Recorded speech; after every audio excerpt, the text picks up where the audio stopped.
Folks, welcome to this week's Bible study and current events. We're glad you're with us. And if you're watching this live on live stream or on Facebook, you'll see a number on the screen. The phone's right here. You can call and talk to us. We'd love to hear from you. We really would. I mean, you're part of the family. So don't feel like you intrude because you're not. We'd love to hear from you.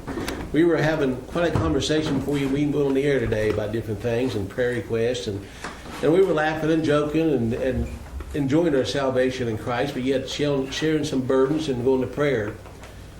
We live in trying times. And I just wrote a couple articles that you'll be posted on WorldNet Daily and some other places. I just passed on here church today. One of them concerning the times we live in. And some people, we're all born, obviously, at different times in history, but never born out of place. Understand that. People that were born, perhaps, when this nation was first founded, were living Christian lives and living by the values taught in the Scriptures. They were uplifted by the community as being good people and we'll say righteous people. But in today's society, that's cut off. You live righteous in America today and try to live by the Word of God, you're considered an enemy of society as a whole. That's true. You're a freak, right? So we were called to live in these times for a purpose. And the article I wrote, I can't remember the title now, but on that, discussed this point. Whatever time you're called to live in, live it for God's glory. And don't be ashamed. And don't be afraid. I read the last chapter of that book, We Do Win. Mm-hmm. I want to share with you on the lighter side before we get started, if you don't mind. Oh, yes. It's entitled, Safe at Last. I took down my rebel flag, which you can't buy on eBay anymore, and peeled the NRA sticker off my front window. I disconnected my home alarm system and quit the neighborhood watch. I bought two Pakistani flags and put one at each corner of the front yard. Then I purchased a black flag of ISIS, which you can buy on eBay, and ran it up on the flagpole. Now the local police, sheriff, FBI, CIA, NSA, Homeland Security, Secret Service, and other agencies are watching my house 24/7. I never felt safer. I'm saving $69.95 a month from that ADT used to charge me. Plus, I bought burqas for me to wear when I shop or travel. Everyone moves out of the way, and security can't pat me down. If they say I'm a male wearing a burqa, I just say I'm feeling like a woman today. Hot day and safe at last.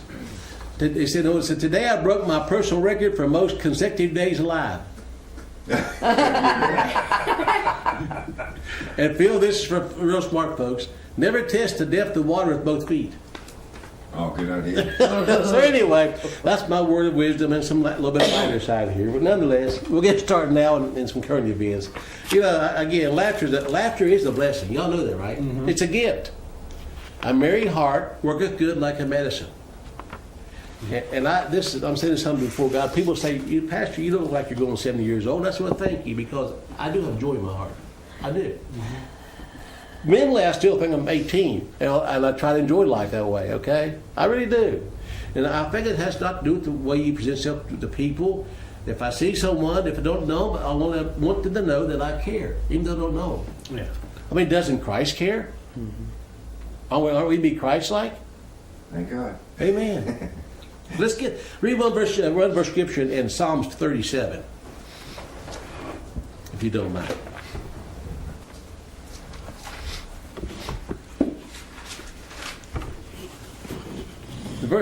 Psalms 37, verse 1.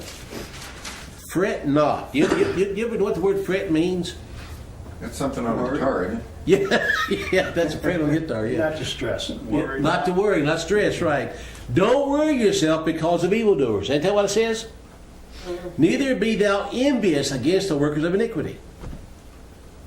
For they shall soon be cut down like the grass, and wither as a green herb.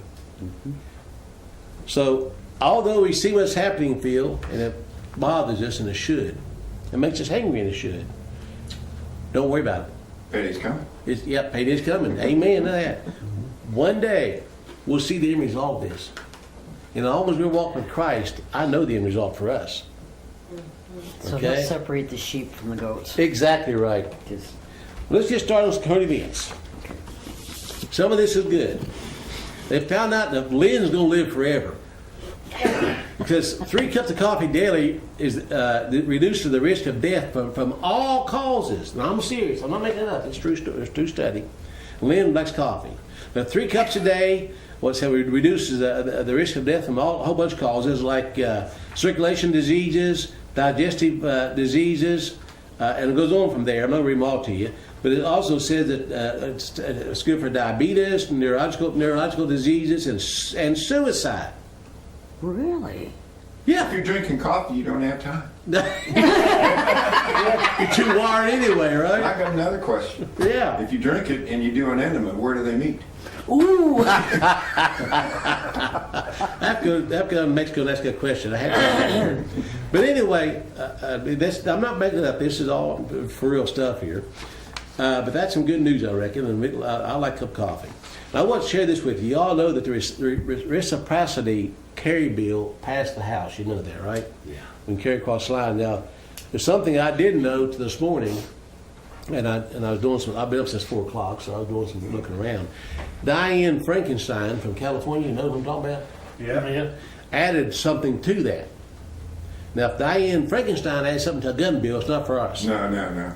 She wants to increase the background check to the point that even if you have a speeding ticket you haven't paid, you won't get a gun. Yeah. I'm Well, dead looks like serious. she won't get one. Really.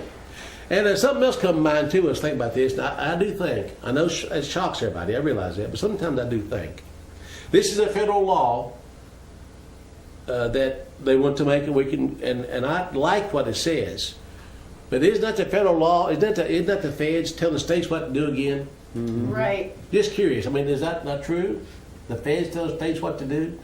If they went by what the original idea was, it was already lawful. Right. So I don't know. I mean, I like the idea. Don't get me wrong, but I have a problem with them. One more time, and tell them what we got to do. Right. Phil, your comment on that, and see you thinking about it. No, I'm just shaking my head. I'm shaking my head. I thought I heard something, Bradley. Maybe the NRA's behind that particular part of the bill. I They're don't just know. keeping us in check and saying, remember, we're letting you do it. Yeah, It's that's a privileged right. Right. Yeah. And the Justice Department has finally decided to investigate the Parenthood for selling aborted, murdered baby parts. Fox News broke the story late Thursday after obtaining a letter from Justice Department Assistant Attorney General for Legislative Affairs, Stephen Boyd, requesting unredacted documents from the U.S. Senate committee that investigated the abortion chain last year. So finally, and I have to say this, and I'm saying it sincerely, I do believe Trump has got some things moving in some areas. Amen. And this may be one of them. Okay? His foreign policy stinks, though. Yeah. Yeah, it's more of the same. I wonder, I have to wonder, and I mean, the man met with George Soros before he was in office. Now, that's a fact. I thought it was Henry Kissinger. Soros was there too. Oh, Yeah. And I wonder sometimes, is this all part of the plan? I don't know. I have to wonder that. You don't meet those guys come out clean, I wouldn't think. I was thinking blackmail, maybe. Yeah, I don't know. Yeah. Remember when Bill Gates left the meeting with him? He told everyone in the meeting that he's another JFK. That's true. I remember Yeah. what happened to him. Good week for live, by the way, this week magazine. Good week for live theater after New York performance of Cats was disrupted when an audience member's service dog got away and began chasing away the cat costume actors. This is the first time one of the actual cats was involved in an incident with a dog, said the theater spokesperson. Good week for evacuation procedures when the toilets filled up on a Delta flight from New York to Seattle, forcing the pilot to make an emergency landing in Billings, Montana, to let passengers find relief of build-up pressures. Maybe they're doing too much coffee. Doing animals, one of the Bad week for privilege after Prince Laurent, 54, the black sheep of the Belgian royal family, complained that a proposed 10% cut to his allowance of $370,000 would constitute an attack on the most fundamental human rights and developed society. He got to cut his allowance, $370,000. Oh, And I used to get 50 cents a week. I couldn't make no less than that. I know you mean. No, but the reason, No reason, just cut his allowance. Bad week for protesting too much after a British study found that 74% of young folks from 16 to 24 think the label snowflake generation may negatively impact their mental health. I caught it. Snowflake generation. Oh my.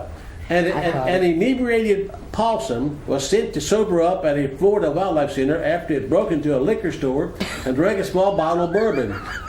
A store employee found the disoriented critter next to the empty bottle of booze, which had apparently knocked over and cracked open. The juvenile female was taken to the Emerald Coast Wildlife Refuge, where a volunteer noted the animal looked unusually pale and definitely wasn't acting normally. The possum was given lots of fluids and released when she fully recovered from her hangover. I can tell if they're playing possum or just drunk. That's what I. Yeah, there you go. Another of the week. Only in America, a 5-year-old California boy, now pay attention, has been suspended from school for making terrorist threats. 5 years old. How old? 5 years. The parents of Jackson Riley say he was playing make-believe when he told a teacher that his backpack would explode if he took it off, and that he imagined himself the hero by keeping the backpack on. The school principal suspended him anyway, telling the boy's father, it's what legal told us to do. Oh, jeez. 5 years old. Only in America, a Colorado coffee shop is under fire for an advertisement sign that read, happily genderfying the neighborhood since 2014. Hundreds of local residents organized a boycott against Inc. Coffee for flaunting its racial privilege and gleefully colonizing Denver's largely black Five Points district. Owner Keith Herbert apologized, but the store was vandalized twice this week, and new protests were scheduled. They were trying to bring in a higher income people to the area. That sounds And the black folks and poor folks didn't like it. That sounds like East Colfax. Oh yeah. Yeah. Bad week for the gender binary after a Canadian teacher group invited members, now pay attention to this, to attend a class on how to show sensitivity, now pay attention, how to show sensitivity towards LGBTQAAPP peers and students. What is that? What was that? Space does not permit a full unpacking of the acronym, but it includes demisexual, two-spirit, and pansexual. Oh, jeez. What? Yeah. There Again, are like 50 different. There's so many genders. LGBTQAAPP. Oh, my goodness. How do you know which P is the right P? Oh my God, I've never heard of it. That's your pansexual. That's right, it's there. coming to the local schools here. Yeah, pansexual. Yeah. Yeah. Boring but important. SCOTUS allows Maryland's assault weapons ban. The Supreme Court delivered a blow to gun rights advocates this week by declining to hear appeals challenging Maryland's ban on semi-automatic rifles and Florida's open carry restrictions. Plaintiffs backed by the National Rifle Association had sued Maryland officials in 2013 after the state outlawed guns, including AR-15 and AK-47, in the aftermath of the Newtown massacre. The Florida case involved a man arrested for openly carrying a holstered handgun in violation of state law. Although the Supreme Court has found that the Second Amendment guarantees an individual right to keep handguns at home, the judges have refused to overturn other state restrictions. Last year, the court left bans on assault weapons in place in New York and Connecticut. So, there you go. Now, I just wrote an article entitled A Costly Deception, and this goes along with it. I don't know how else to explain this except since the Revolutionary War, America has been in 80 other wars. Wow. Or skirmishes or police actions, with a total of casualties of almost 3 million that we know of. That's not counting the ones that killed themselves and come home with suicide, like Nam and everything else. But that's just some of the list of the skirmishes and wars been in since the Revolutionary War. Wow. Now, when you read the article, it's there on a great deception. You see what I'm talking about. We have been used like pawns in a checker game, and losing one of us is no big deal. It furthers the cause of the elite. Understand that. And almost all of these wars were instigated for somebody's profit.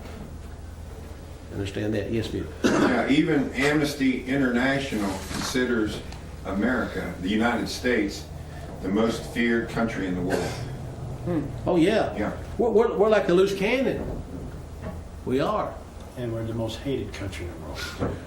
Growing vegetables in your own yard now confirmed as a criminal offense by Florida courts. Growing what? Vegetables. Growing vegetables. Growing your own garden.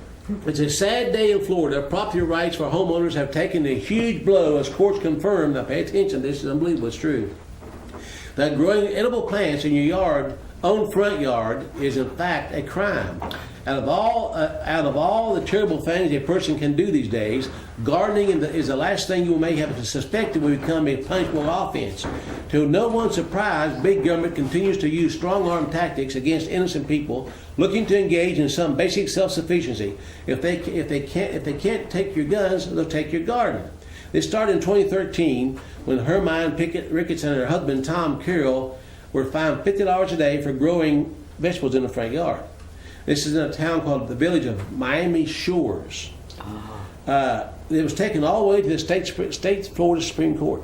Okay, according to the most recent ruling, Miami Shores has the right to brandish authority over design and landscaping criteria to maintain property values and the enjoyment of property rights by minimizing and reducing conflicts among various land uses, as well as protecting the look of the village. Richard Safaran, the attorney for the village of Miami Shores, essentially argued that allowing the couple to keep their front yard garden would somehow pave the way for total pandemonium.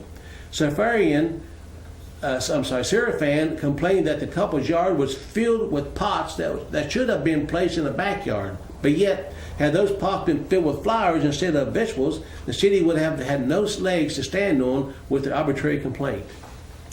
Oh my God. Well, do you remember when Hutton Gibson, Mel Gibson's dad, told us that the homeowners association that he belonged to in Texas, and that was one reason he moved to West Virginia, that they were going to fine him for breaking his window because he had to break his window to get in because he forgot his keys. Yep. And within a day, he got a letter they were going to fine him if he didn't fix that window. Yeah, my son lives in Colorado Springs. You can't leave toys in the front yard past a certain hour. Vandal who left bacon at the mosque gets ridiculous prison sentence. Now this is, and you're shaking your head when you see the recommended sentence for that crime. In Florida again, a vandal paid a visit to a local mosque, was charged with criminal mischief and pled guilty. If he knew what the sentence was to me, he might have thought twice about pleading guilty. Here, Michael Wolf, 37, pled guilty to criminal mischief in a place of worship after he spiced windows and lights with a machete at the Central Florida Mosque in January 2016. The sentence contained a hate crime enhancement, and Wolf received 15 years in prison, 15 years probation. Oh, good grief. Whoa. Good grief. You know what it is? When man feels he's God, he's got to have total power. Sure. And he's going to exercise it, and it's going to be tyranny. It's going to backfire. Federal government or homeowners association or your neighbor, everybody wants to play And you're the God. one that's the victim, and you're the one that's going to get prison that's time. Genesis chapter 3, Satan said to Eve, become like a god. You will become like And a in gift. these days, I mean, There are we many see gods so much now. that Satan is establishing his kingdom here on earth. I mean, his kingdom is here. He's establishing himself. He's already got it. Yeah, he's establishing himself up to be king of the world. He's mind controlling or actually manipulating people's thoughts for. In the end days, we're going to turn to him instead of Jesus Christ, and he will be elevated and Christ will be lowered. That's the opposite. And when that that's when happens, most people are going to end up in hell. we're going to, and the end result is tribulation. That's desolation, isn't it? Yes, it is. You know, I've thought this for years. The battle is for the minds of the people. What you put in this brain eventually comes out in your life. Okay, you know, public schools have been one of the greatest hellholes in this nation to do that over a lot of years. Took a long time to get where it is. Yeah. But they done a little bit at a time. You see, they couldn't do it all at once. And now you have children who, at 8 and 9 years old, are doing illicit things as far as sexual involvement at 8 and 9 years old. Why? How did they even know about it? They were taught. That's how they know about it. Well, that's why we have the artificial intelligence in the public schools now. Yeah. Big screens. It's the artificial intelligence. They don't need the teachers because this is what they're doing, just hitting the remote control. Yep. You all know that Trump did something that's been law now for 30 years. Trump finally did move the embassy to Jerusalem. You know that. And whether you agree with it or not is not the point. The point is, it's prophesied. It had to happen. Yeah. In Zechariah chapter 12, read it for yourself, verse 2, you'll find that Jerusalem becomes a burdensome stone around the neck of the whole world. I mean, it's something, and you saw what's done since it happened. Riots and conflicts already. So this is a prophecy being fulfilled. Now, whether you agree with it or not is not the point. It had to happen because it said it was going to happen. You read Zechariah chapter 12, verse 2, you find that Jerusalem is a place where the whole world starts focusing now. You got it right here. And I'll go read to us. Behold, I will make Jerusalem a cup of trembling unto all the people round about, when they shall be in the siege both against Judah and against Jerusalem. There you go. Now, Jerusalem is going to be a place where the stress is really going to build now because of it. This is what happened. Now, a different topic. You all saw what happened in Alabama. Roy Moore, Judge Roy Moore. By the way, it's not over. He is fighting it. Thank God. I'm glad he is. It was stolen. The election was absolutely stolen and rigged. Go ahead, sir. We got a good video on it. Oh, good. It was rigged. Good. I won't get into too much of detail then. But it was rigged, no doubt about it. A guy, the night it happened, this guy said Roy Moore's lost, and he told him why. I went through all this on the radio the other night, discussed it in some detail. But they just flat out took the election from him, and the make it finally was the nail in the coffin as far as convincing me it was a fraud. The Alabama Supreme Court, before the election started, told him to destroy the ballots as soon as it's over. Mm-hmm. Yeah. Think about that. Yeah. Strange, isn't it? And that violates federal law. It does. It does. So if he will resist this and will fight it, anything I can do to help him, I will. As a matter of fact, I want to contact his wife and maybe have him on the program as soon as I can to discuss this. If we can help him, we will. Are you going to mention the Battle of Athens, Tennessee? That's a good point, isn't it? Yeah, Yeah. Go ahead. Go ahead. Make that point. Oh, okay. Well, back in the 40s, a sheriff and a corrupt system in Athens, Tennessee had taken over and was controlling the election system. Just out and out. There was no question. No question about it. And a lot of these people in that town were veterans, and they had put their lives on the line. Many of their friends had died to supposedly secure our freedoms. And so they actually had to go to an armory and get guns, and it came to shooting. And at one point, when the power structure, the swamp, the establishment, whatever you want to call them, was holed up in a building, they actually used dynamite and blew the porch off the building, and these folks inside finally realized they didn't have a chance, and they did. It's interesting. These they call them the GIs, as far as the ones that were enforcing lawful government. They let the back end of this building be open so that they could escape. They gave them an escape route. And by the next day, after they had secured everything, proved that the election was rigged and everything, by the next day they had all the guns and ammunition that they had gotten from the armory cleaned and back in the armory. I mean, these were people, integrity. Yep. And so it's already been shown that, and it is our duty, according to the Declaration of Independence, to throw off tyranny. Yes, it is. And whatever means it takes to throw off tyranny, you are lawfully able to do. It's that simple. They made a movie about that. Yeah, I see. Yeah, we'll move about that. Yeah. Yeah. Not only lawfully, but biblically required. Right. Okay, and I want to say this. We'll move on about this topic from this topic. The ballot box was given to have peaceful revolutions. You understand? Mm-hmm. But when the ballot box doesn't work, it leaves one other one. What is it? Bullet box. The bullet box. Hammer box. But didn't we go from paper ballot in most states to electronic machines that actually can be hacked, rigged, altered, and changed? These machines they had in Alabama actually were paper, but they fed them into a machine that read them. Oh. Then they destroyed them. That's right. So anyway, we'll see what happens. I will support more the best I can, any way I can. If I have to, I'll go to Alabama and support him. Now, in case you're interested, we're about 200 now in the death toll of the Clintons. Another doctor was caught committing suicide, stabbed himself in the chest. Now that's a hard way to commit suicide. Really? Yeah. 81st doctor said at Park Avenue home he's found his 11-year-old daughter with a knife in his torso. Cops instantly ruled it suicide. Interesting, isn't it? They ruled it suicide just right away. But he stabbed himself in the chest by an inch from his heart, and he bled out on the floor. Now, I do believe a doctor know how to commit suicide better than that.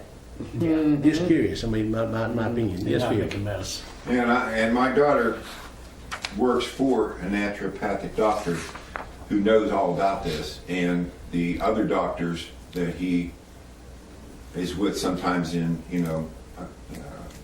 conventions and things that he goes to, they know about it. Yeah. And so they're operating as much as they can under the radar.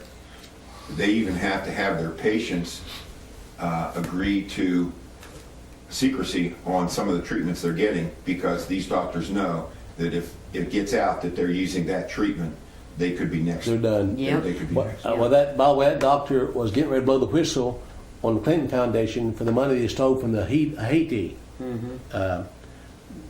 catastrophe. $30 million was supposed to give to them about this through the Clinton Foundation. Money never got there. He's getting ready to blow the whistle on that too. So that went against him, obviously. Pentagon to defy Trump and allow transgender service members. This is a defiance of President Trump, who tweeted in July that after consulting with his generals, he made a decision to restrict transgender people from serving in the U.S. military. The president stated the military must focus on this decisive victory and cannot be burdened with exorbitant medical costs and other hardships that undeniably accompany transgender men and women. So the Pentagon overrode his desires, I guess you could say. So they're going to pay for it. Yeah. We're going to pay for it. Now this is, I thought it's interesting. I don't know why he's doing this, but Trump said he wants NASA to send people back to the moon and on to Mars. Now, first off, we never went to the moon. No. That's scientifically been proven over and over. There's no point in discussing it. I think Trump knows that. I do. I think he knows that. I think he's challenged them just to make it kind of mock them a bit. NASA hasn't done anything for so long. It's unbelievable. It's just a dead end hole right now. But, Well, the most logical place to go would be the moon. So why are they talking about going to Mars if they're not talking about the moon? Has a whole lot. There's just so many reasons the moon would be better. Yeah. To actually colonize. Yeah, and by the way, I'll just give you a book here to read, and everything I've been told was a lie.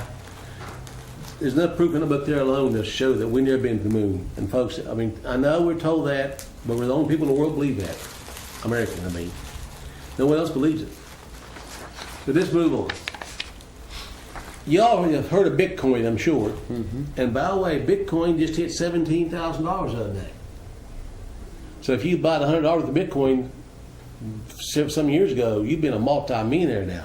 But the evidence points to Bitcoin being an NSA-engineered psyop to roll out one world digital currency. And I never thought about that till just a while back. That makes sense.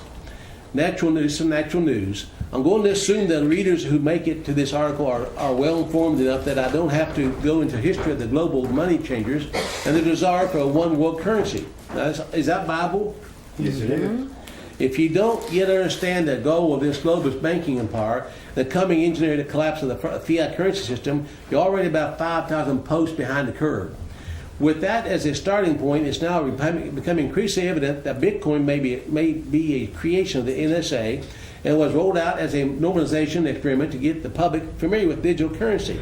Once this is established, the world's fiat currencies will be obliterated in an engineered debt collapse, then replaced with a government-approved cryptocurrency with tracking of all transactions and digital wallets by the world's Western governments. What evidence supports this notion? First, take a look at the document entitled "How to Make a Mint," the cryptography,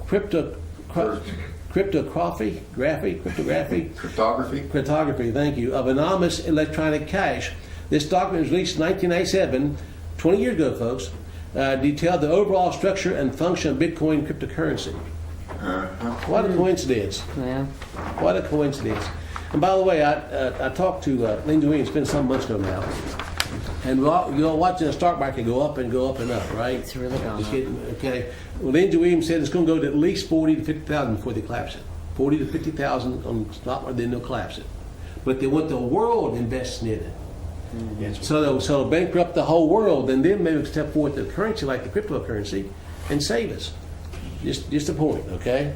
Would that be, Butch, that you can't buy or sell without the mark of the beast? It could be, but absolutely. Former Facebook executive, you don't realize it, but you are being programmed. Now this is serious. A former Facebook executive who openly admits not using social media has come out about the role he played in ripping apart the fabric of society. Do you hear what I just said? Chapman, that's an Indian name, Palipidi, I don't know, has publicly declared that he didn't really understand the consequences of what he was doing. This isn't the first time a social media powerhouse has come forward with regret for helping create a social media platform either. Facebook's first president, Sean Parker, opened up about his regrets over helping create social media as we know it last month. Parker has said that social media creates a social validation feedback loop by giving people a little dopamine in every once in a while because someone liked or comment on a photo or a post or whatever. Philadelphia, who worked for the Facebook from 2005 to 2011, expressed his concerns during a recent public discussion at the Stanford Graduate School of Business. He told the audience, "I think we have created tools that are ripping apart the social fabric of how our society works. So we are in a really bad state of affairs right now, in my opinion. Social media is eroding the core foundation of how people behave by and between each other. And I don't have a good solution. My solution is I don't use these tools anymore. I haven't for years. I don't know if I really understand the consequences of what I was saying because of the unintended consequences of the network, which when it grows to 2 billion people, and it literally changes your relationship with society, with each other. God only knows what's doing to our children's brains." Yeah. Yes. Yeah, well, basically, there's a saying, perception is reality. And when reality is just a perception, they can take you anywhere they want. So when you can buy likes on your Facebook page, in other words, you just simply pay to create a higher number of likes of your page, you are purchasing perception. Yep. That's Like what a it's all. restaurant offering a free meal or something for likes and shares. Oh yeah, it's cyberspace land. How many's ever saw the movie Minority Report? I keep mentioning y'all over the years. Minority Report. Ever see it? Minority Report? No. Go rent the movie Minority Report. Okay? I'm telling you to watch that movie for a reason. I wouldn't just say if I didn't have a reason for it. I don't remember this guy's name here, but it starred him. It's just something you got to see. This article, Minority Report, artificial intelligence machine can identify 2 billion people in seconds. Yes. That means the whole world in a little bit of no time, a few seconds. Yit2 technology has made an AI algorithm that can connect 2 millions of surveillance cameras and instantly recognize people. The company, based in Shanghai, China, developed Dragonfly Eye so as to scan millions of photographs that have been logged into the country's national database. Now, where has your photograph gone from driver's license? International database. This means it is a collection of 1.8 billion photos on file, including visitors to the country and those taken at ports and airports. It may also have access to the photos of every one of Hong Kong's ID card holders, although Yit2 has refused to confirm this. The cutting-edge technology is now being used to track criminals, with the early stages of use showing it had been hugely successful. Our machines can very easily recognize you amongst at least 2 billion people in a matter of seconds. Our machines can very easily recognize, which would have been unbelievable just 3 years ago. It reported that on the first day Dragonfly Eye was in the operations in Shanghai Metro, was able to track a man wanted by cops and sent police to his exact location. A further, see, that sounds a good idea, doesn't it? A further 567 suspected criminals were nabbed on the city subway system. We look at the most. Oh yeah, I'll get all that too. That's a little bit to do with some robots covering a little bit. But soon it said you'd be able to go to the ATM machine and make a withdrawal with using your face. Mm-hmm.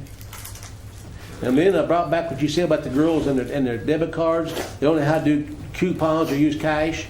They don't need them. You just use a card. Well, you don't need a card. You got your face.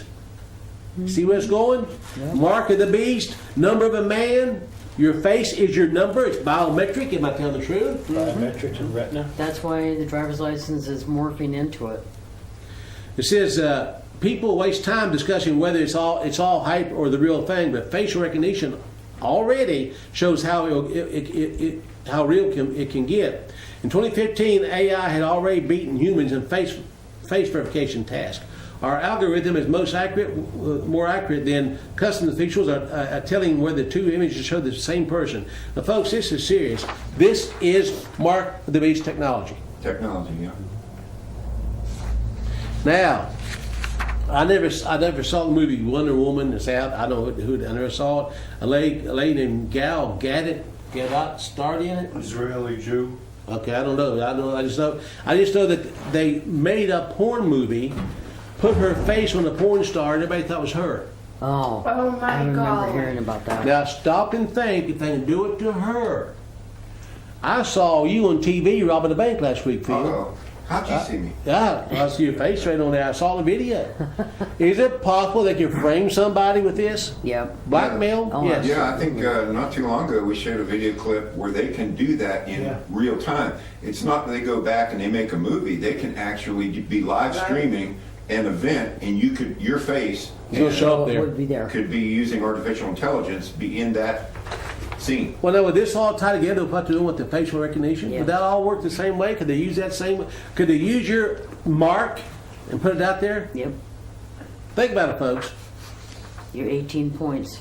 Now, and I had a caller last week discussing AI. Somebody called in and said, well, but man has to approve all this and before AI can work. And for now, perhaps that's true, but I think it's going to change. Yeah. Facebook AI creates its own language. Create its own language. I'm going to read this to you real quickly here. British scientist Stephen Hawking warned about the potentially tragic consequences of artificial intelligence. Oh, yeah. In 2014, Facebook shut down an artificial intelligence engine after the developers discovered that the AI had created its own unique language that humans can't understand. Oh. Research at the Facebook AI Research Lab found that the chatbots had deviated from the script and were communicating in a new language developed without human input. It is as concerning as it is amazing. Simultaneously, a glimpse of both the awesome and horrifying potential of AI. Artificial intelligence is not sentient, at least not yet. It may be someday, though, or it may approach something like close enough to be dangerous. Ray Kurzweil warned years ago about the technological singularity. The Oxford Dictionary defines the singularity as a hypothetical moment in time when artificial intelligence and other technologies have become so advanced that humanity undergoes a dramatic and irreversible change. To be clear, we aren't really talking about whether or not Alexa, that's a robot, is eavesdropping or a thing you talk to. Anyway, you buy them from your house, Alexa or Siri, like a little box in your house. Yep. You speak to it, and it'll tell you the phone number, or tell you the answer or something. Tell you the temperature. Yeah, exactly. But to be clear, we aren't really talking about whether or not Alexa is eavesdropping on your conversations or whether Siri knows too much about your calendar and location data. There is a massive difference between a voice-enabled digital assistant and an artificial intelligence. These digital assistant platforms are just glorified web search and basic voice interaction tools. The level of the intelligence is minimal compared to a true machine learning artificial intelligence. Siri and Alexa can't hold a candle to IBM's Watson. Now this is getting serious. Yes, Phil. Well, think about this. First there was the Word was with God, and the Word was God. Isn't the technological beast system going to have their own word? They're creating their own language now. They are. Yeah, Jane in Pennsylvania I was talking to her the other day, and she was talking about Alexa. Oh yeah. Oh, Yeah. I just went. Oh, Okay. I've seen them advertised. Yeah. I mean, it's through your computer, I think. Cells with DNA made in a lab led to holy grail of synthetic biology. Scientists in San Diego have achieved a major milestone in the effort to craft artificial organisms. A microbe whose genetic material included some lab-made instructions was able to live, reproduce, and synthesize proteins that included molecules never before used by life. Oh, Where's this heading, Jerry? Kind of scary, isn't it? To make their own creatures. I'll have more of that later. I had some information come to me last night that I can't confirm yet, so I'm not going to bring it over in the air yet. But apparently it's already started, and proof is coming out. So now they're admitting what you're doing right here. But if you're tired of it, don't worry about it. They got a solution for that too. They got a new device here. 3D printed suicide machines will usher in a silent genocide. What? What? Explain that, Butch. I'm going to. The high-tech suicide machine. I'll explain to you. I really will. You'll get a better picture later on. Anyway. Got it? Okay. Yeah. Is a capsule and comes with a detachable coffin, which the organization claims the process of suicide is streamlined. The new device was recently released at the Exit New Tech conference in Canada called New Technologies for a peaceful DIY death in October. Do-it-yourself death. Access to the Sargo capsule is as easy as filling out an online questionnaire, which will provide a 4-digit access code. The machine will allow anyone who has the access to code to peacefully and reliably end their life by simply pressing a button. Once the access code is entered and the subject is in the device, the capsule will block and release liquid nitrogen to drop the oxygen level, as well as one will experience an euphoric and peaceful death within minutes. The capsule then detach from the Sarko machine that uses the coffin. The base can be reused and continue a quiet genocide that is extremely cost effective. Like Soylent Green. I was going to say Soylent Green. Should this concern us? Yeah. I mean, we're waiting for the rapture, right? No. They're going to be thoroughly disgusted.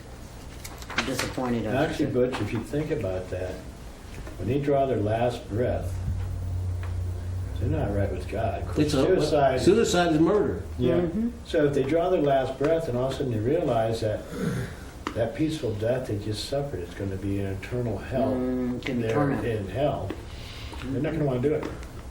Rabid God-hating feminist declares Jesus was a rape baby.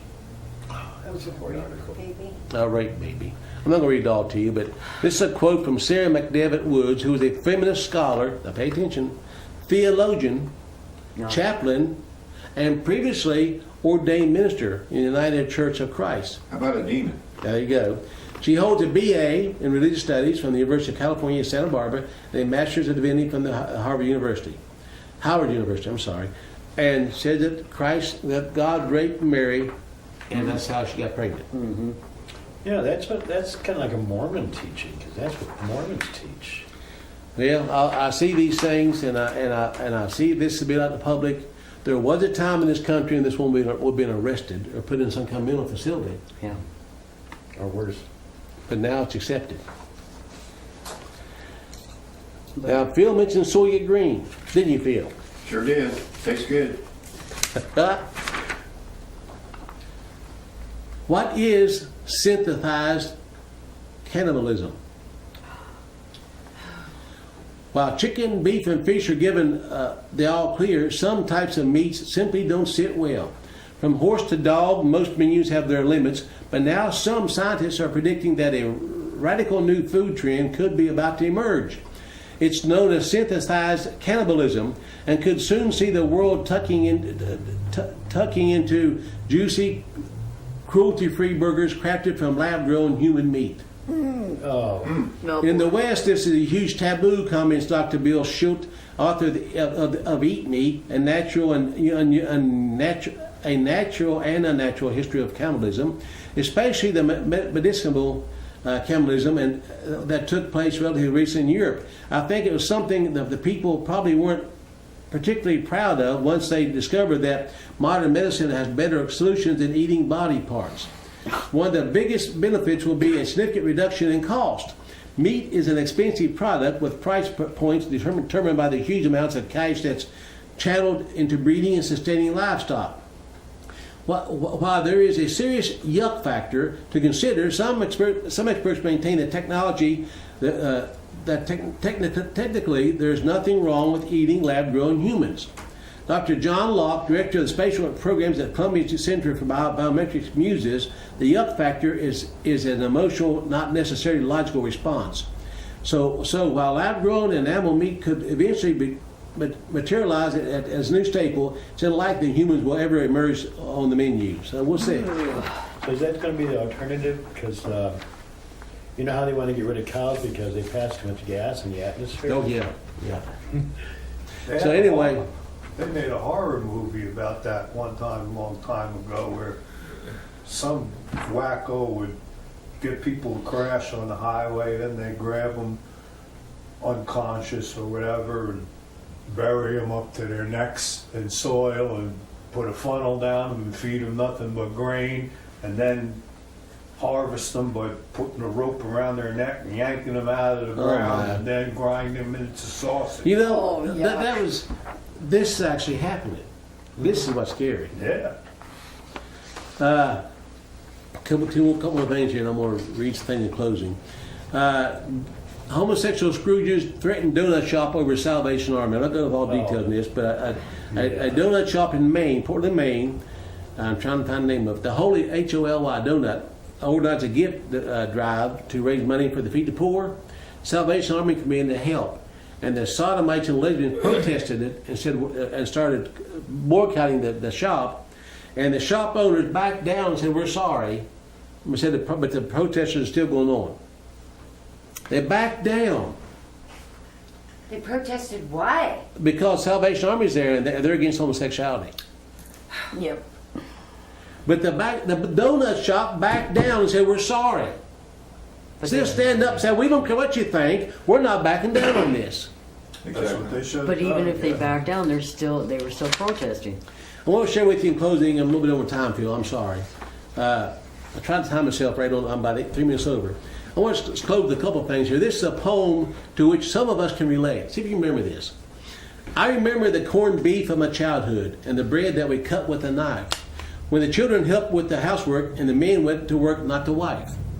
The cheese never needed a fridge, and the bread was so crusty and hot, the children were seldom unhappy, and the wife was content with her lot. I remember the milk from the bottle with the yummy cream on top. Our dinner came hot from the oven and not from a freezer or shop. The kids were a lot more contented. They didn't need money or kicks, just a game with their friends in the road and sometimes the Saturday flicks. I remember the shop on the corner where biscuits for pennies were sold. Do you think I'm a bit nostalgic, or is it I'm just getting old?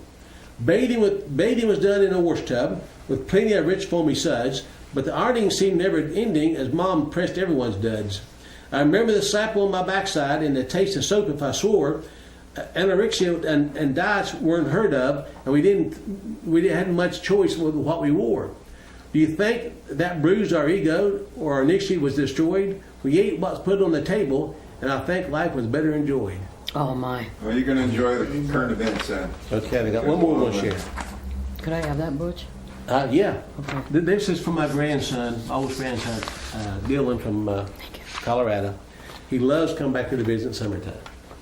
He said, "Papa always called me a day, so I'll be there right after school and go to work. There's a fireworks shop over at Sunville, so I'll give him a job." He loves fireworks. So I'll give him a job. He comes back and he says, "I'm going to work at the fireworks shop." But anyway, he wrote this. This is something he did for school. This is a writer's memo explaining why he wrote it. "I choose to write my poem about a forest in the fall. I think that the forest is very beautiful when there is an array of color. I chose to repeat the red, yellow, and orange forest throughout the poem to emphasize those colors. I chose to write about a forest because I love spending my time in the forest alone looking at the scenery. I partly described my mama's and papa's forest around their house. They live in West Virginia, and it becomes very beautiful in the fall. I think I did a very good job on using descriptive words to let the reader imagine the surroundings. I could have worked on using less repeating words at time because at points it seems over the top. This poem was a lot of fun to write because I loved imagining I was at my grandparents' house and describing my surroundings. I made the part with children playing in the playing in the forest, imagining how I looked when I was playing in the forest. I described everything you can see. Overall, I enjoyed creating this poem. I wanted to create a scenic picture that the reader can imagine. I wanted to make the most beautiful view you can imagine. There's a lot of beauty in autumn, and that made it fun to write. The view described by my poem from the last stanza was from a cut down tree trunk. The red and yellow forest. Birds chirp in the red and yellow forest. Red, yellow, and orange forest, I'm sorry. The crackling of twigs and leaves sound in the distance. The jewel blue stream curves gently through the forest. A peace falls over you the more you glare into the warm colors of autumn. A sweet smell emits from the trees surrounding you. All directions you are engulfed in the red, yellow, and orange forest. Your emotions run free in the vibrant forest. The forest invokes memories from your past, playing in the red, yellow, and orange forest till dusk. Mom calls us for supper. As we run inside, we follow the scent trails of pies and rolls. The zestful supper occupied us. When our tummies became full, we settled down for the night. But early next morning, the sweet smell of the vivid forest coaxed us back for another long day to enjoy the red, yellow, and orange forest. Wow. Yeah. So I thought that's my grandson. That I don't care. That's touching me. He loves coming back to visit Mama and Papa and playing in the woods. He really does. Yeah. Folks, we're going to watch some videos now. Back in a little bit to do another study on as we started last time, and I hope you'll stay with us and don't go away.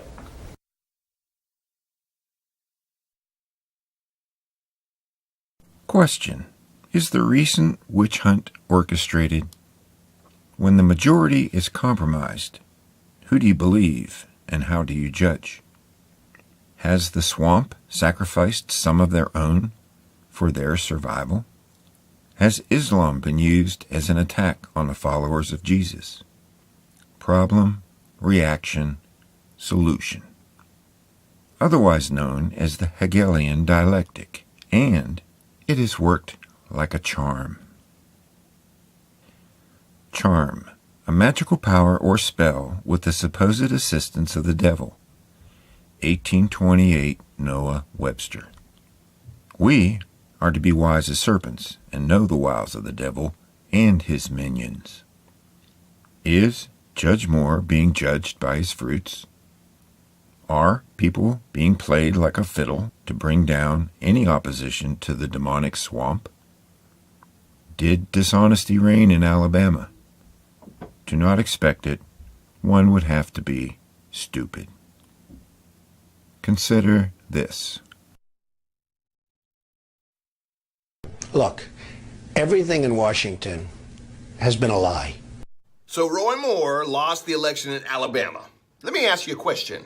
How do you feel about fairness? How do you feel about truthfulness?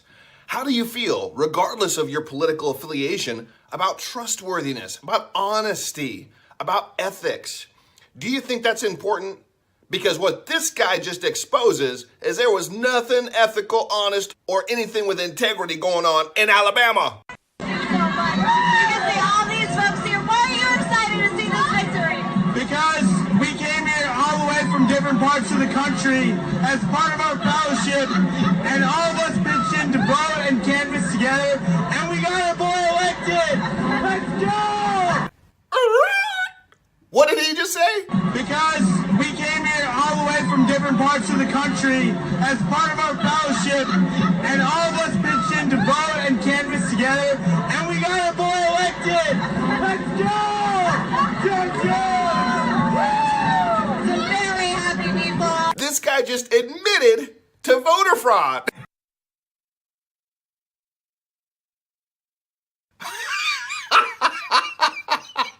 He just admitted to voter fraud on TV. I don't know where this guy's from, but you know somebody's going to come knocking one day, and when they do, he's going to have to pay the Pied Piper. Voter fraud. He admitted to it.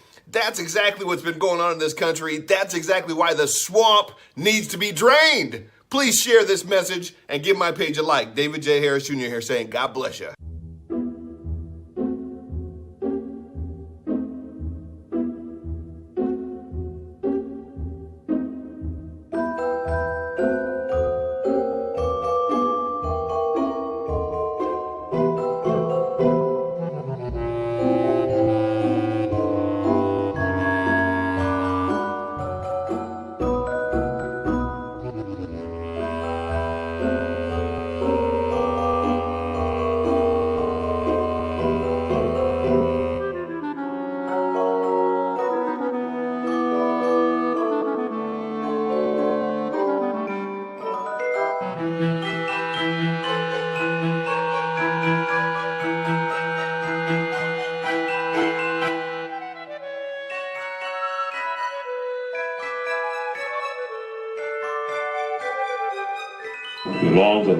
Long lines out here since 7 this morning. And you came out and saw the long line, you decided to come back. Yeah. Decided to come back and vote a couple times. I think that's against the law, but it's okay. Yeah. All right, well, thanks, Ron, very much. I think that's against the law, but it's okay. These are the facts. The write-in totals for Roy Moore were edited out. As you can see, 1 minute, 6:58 p.m. These are verified snapshots. It gives a little, spiel here. This is off of the live reporting of the vote totals. It shows 16,000 write-in votes. That then magically disappears to 14,000. Let me explain this. Vote totals and vote counts go up unless there's digital fraud. They do not go down. They never go down. If you see that, and it has been proven in a couple of cases, you're seeing fraud. Roy Moore was in the lead. The write-in total started to evaporate. It had been counted up to 24,000 votes of a write-in with a little over 2%, and then it magically started dwindling down. And this is the evidence in the occurrence of that. That is an impossibility. That is flat-out voter fraud. They realized the write-in vote was massive for him, with elderly people writing in, the older guard writing in, the older generation, and they started deleting the votes. They started, basically digitally removing the votes. So there are possibly these votes are still in existence, maybe if they're paper ballots. That's why they need to be counted. Of course, I'm sure they're busy shredding them right now. They attempted to steal this election from him. There has to be a recount. If he is smart and if he is on our team, he is going to lay down the gauntlet. He is going to demand an open investigation. He is going to initiate, and through the courts, the Alabama State Legislature today, right before the election, issued an illegal law demanding, basically making it so all votes get deleted right after they're counted. And it's time for us to stand up, say no more. Our opinions matter. We're sending you where you belong, and that's rotting in a prison cell after our grand juries. I'm so sick and tired of seeing blatant in-your-face criminality. That is an impossibility. I've been observing politics for 20 years. This is open, in-your-face collusion between the Democrat and Republican Party trying to keep a representative of the people, a trafficant-like individual, a person that's not blackmailed, not a part of the networks, not a part of the system, from getting into the U.S. Senate, even though he has massive popular support.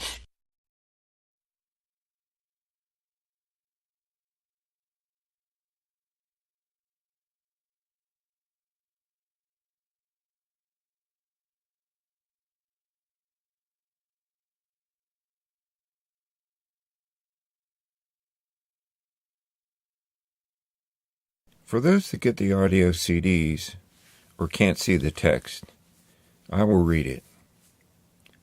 The concept for the Andy Griffith Show originated from a February 1960 episode of the Danny Thomas Show called Danny Thomas Meets Andy Griffith.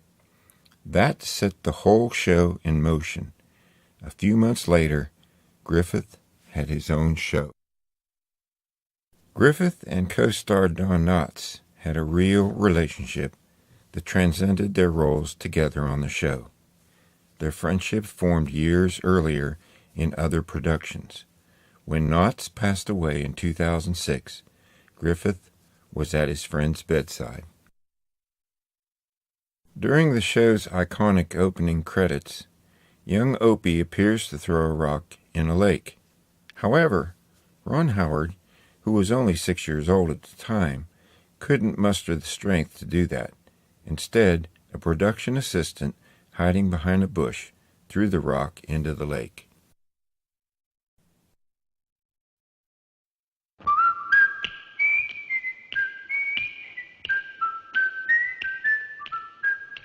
The Andy Griffith Show, starring Andy Griffith, with Ronnie Howard. Also starring Don Knotts.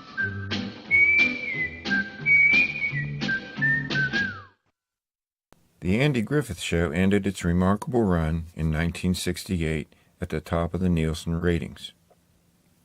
Only two other shows have been able to end up while on top: I Love Lucy and Seinfeld. Despite Barney Fife being one of television's most beloved characters, it turns out that he was not originally going to be a permanent character on the show. Knotts shot the pilot without even having a formal contract, but the producers were so amazed by his portrayal of Barney Fife, they gave him a contract the next day.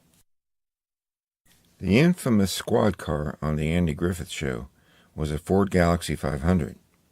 The producers of the show reportedly received a free Galaxy replacement from a local dealership whenever a new model came in. That's why the car always appeared or looked brand new. Sorry, fans, but the town of Mayberry, North Carolina, where the show took place, was completely made up. Some fans speculate that Mayberry is secretly based on Mount Airy, North Carolina, Griffith's hometown, but the actor always denied this rumor. Almost as iconic as the show itself was the theme song called The Fishing Hole, which features a memorable whistling tune. However, the original version did not include whistling, but rather a lyrical version sung by Everett Sloan. The producers decided that the whistling version would work better. Both Griffith and Howard later admitted that their father-son relationship on the show was dedicated to their respective dads. Griffith even said that his reactions to Howard on the show were based on the same reactions that his dad gave to him. And Howard said that his own father influenced how he would portray the relationship on the show. Of the 249 episodes, which ran from 1960 to 1968, the first 159 were in black and white. The final 90 episodes of the show were in color, to account for the technical changes in most television programs at the time.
The original concept of the show featured Andy getting all of the punchlines, But after the first few episodes, the producers realized that Barney would serve as a better comic relief for the show.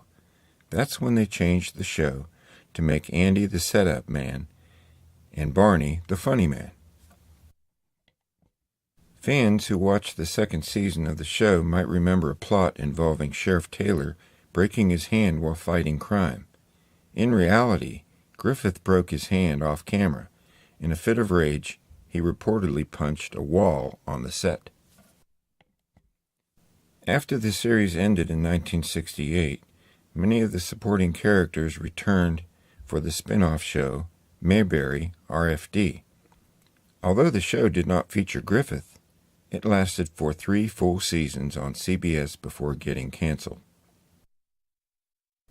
While remembered as the title character in the famous show that bears his name, Andy Griffith also had a profile career on Broadway, where he won a Tony Award. He also played the lead character in another television show, Matlock. He died at the age of 86 in 2012. After the Andy Griffith Show ended in 1968, Ron Howard then played the lead role in another iconic show, Happy Days. In recent decades, Howard became a leading Hollywood director. In 2001, he won an Academy Award for Best Director for A Beautiful Mind. Before his death in 2006, Don Knotts returned to television to play the role of landlord Ralph Furley in Three's Company. In later years, TV Guide ranked Knotts on its 50 greatest TV stars of all time list. Frances Bavier began her illustrious acting career in theater, but she will forever be remembered for playing Aunt Bee in The Andy Griffith Show. She even won an Emmy Award for Supporting Actress in 1968 for her role in the show. After the show ended, Bavier retired from acting. She passed away in 1989. If you were to ask Knotts what his character's middle name was, he'd probably give you a few different answers. On some episodes, he said it was Oliver, and on other episodes, he said it was Milton. While the writers could not agree on a singular middle name for the character, Barney Fife remains one of the most memorable characters on the show. In the first season, Andy and Barney were written as cousins. Apparently, the writers didn't like that, as the concept was soon dropped from the show entirely by the end of that season.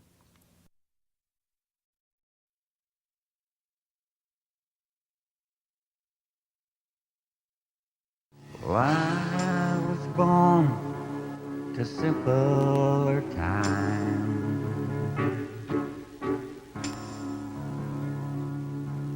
There wasn't the hate and wasn't the crime.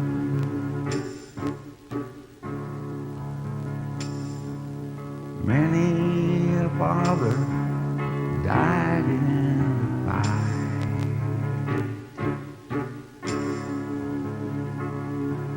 for freedom was precious, our God-given right.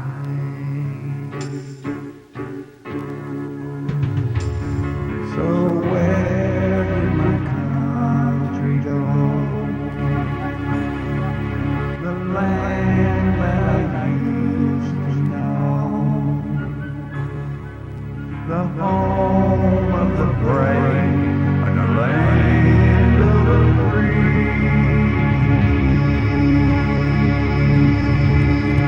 Oh, how did it slip away from me? How did it slip away? God and country guided our lives.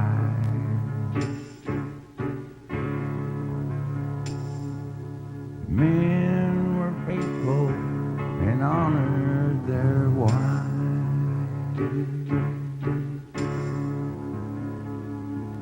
I live in a dream world, you might all say.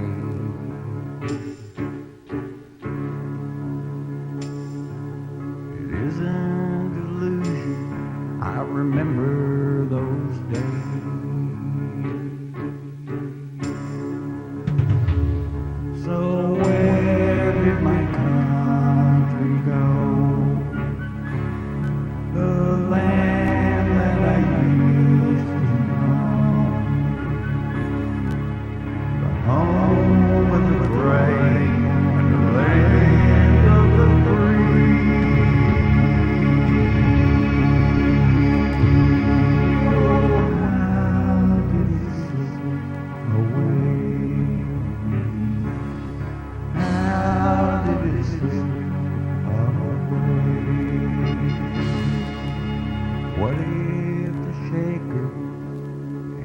workers were mad.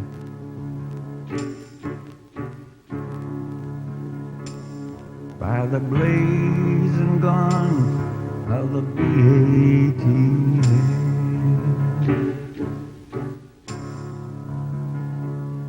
Like Ruby Ridge and Waco's fire,